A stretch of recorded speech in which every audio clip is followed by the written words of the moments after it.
Ci hai mai pensato? Più un mito antico, più racconta verità modernissime. Oggi ti racconto in breve la leggenda che Raffaello Marchi nel suo Sibilla Barbaricina chiama Contu e Mamma Zoe. In realtà parla di una fata, di una giana, il cui comportamento è esemplare e merita di essere ricordato proprio oggi, giornata contro la violenza sulle donne. Qui la libertà delle donne non è conquista, è condizione naturale. Un pastore nel dormiveglia ogni giorno vedeva accanto a sé una donna che lo osservava in silenzio. Era una fata che lo aveva scelto, ma quando lui si svegliava, lei spariva.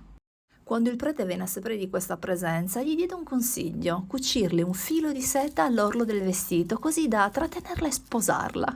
Un gesto profondamente simbolico: legare per ammaestrare, domare, trattenere ciò che non si può possedere. La fata rimase, sì, ma non si piegò mai. Non era oggetto, era soggetto, protagonista della sua storia. Quando il suo tempo nel mondo dell'inganno finì, entrò in una piccola pozza d'acqua e scomparve.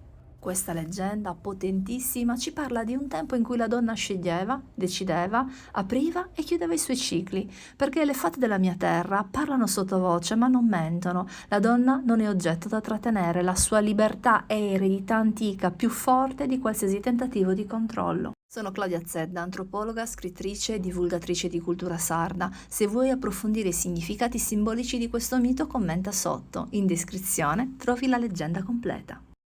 Invio il link all'articolo di approfondimento.